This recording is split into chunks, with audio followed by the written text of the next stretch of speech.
ఎందుకు పావు చేసావు? నువ్వు తినడం పాస్ చేస్తావని. ఇప్పుడు కాకపోతే ఎప్పుడు తింటానే? ఎప్పుడు తింటూనే ఉంటావు, అదే నా బాధ.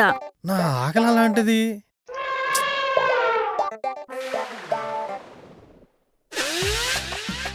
నీ ఆకారం కూడా అలాంటిదేలే.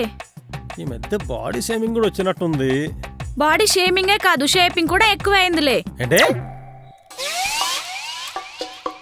చూసుకొని వెళ్ళలేవా? చూసుకొని నువ్వు తినలేవా? నాకు బాగానే కనబడుతుందే. చా, ఇది వంగకుండా కింద ఎన్ని చిప్స్ పడ్డాయో చూసి చెప్పండి.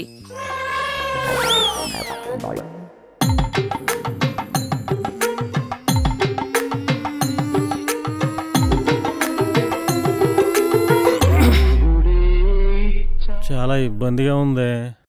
నేను పడే ఇబ్బంది కూడా అదే. నీతో ఫోటో దిగడం నాకు చాలా ఇబ్బందిగా ఉంది. ఛీ!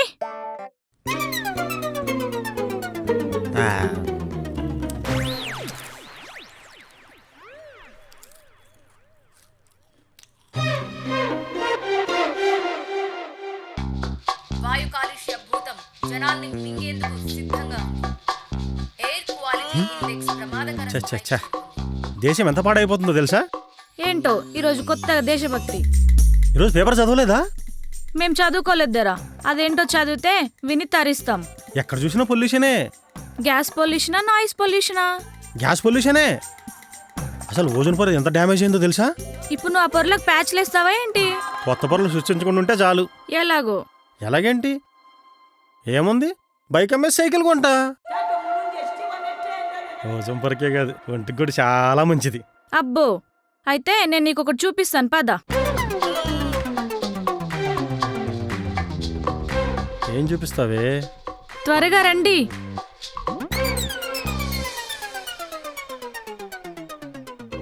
ఏంటి స్టోర్ రూమ్ లో తీసుకుని వచ్చావేంటి? ఇదేంటో నీకు తెలుసా? ఏదో పెద్ద మూటలా ఉంది. మూట కాదురా, ఇది సైకిల్.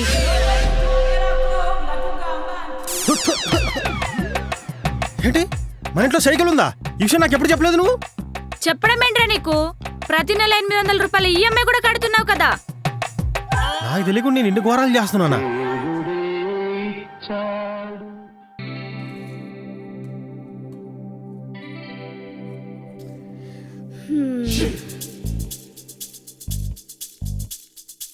ఆ ప్యాంట్ కొంచెం ఉతికారేసి రావే, నీకు 2 దోశలేసి పెడతాను.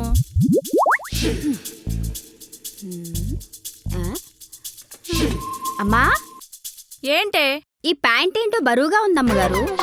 డబ్బులేమైనా ఉన్నాయేమో చూడవే. డబ్బులైతే లేవు గాని డబ్బాలున్నాయి అమ్మగారు. డబ్బాలా? ఏం డబ్బాలే? సెకోడీలు, సెకనాల డబ్బాలు. అవి టేబుల్ మీద కదే ఉండాలి. అంటే ఈ మధ్య అయ్యగారి జేబులో కనిపిస్తున్నాయి అమ్మగారు. అబ్బాబ్బా, నా వల్ల కాదే ఆయనతో ఏగడం. నేను 10 ఇళ్లలో పనిచేస్తున్నాను గాని ఇట్లాంటి మనిషిని నేనెక్కడా చూడలేదమ్మగారు. ఏం మాట్లాడుతున్నావే? అసలు సారేం పనిచేయరా అమ్మగారు? ఏమైనా అడిగితే ఆఫీస్ పని చేస్తున్నా అంటున్నాడే.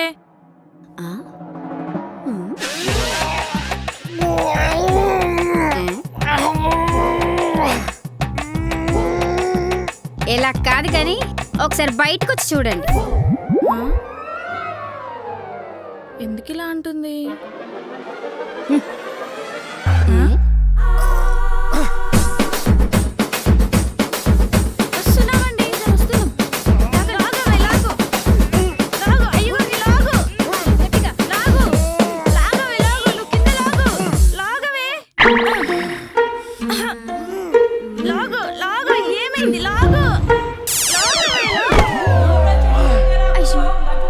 అయ్యగారు, దెబ్బలా తగిలాయా? చూసారా అమ్మగారు, ఇట్లాంటి మనిషిని చేసుకుంటే ఇట్లాంటి తిప్పలే వస్తాయి.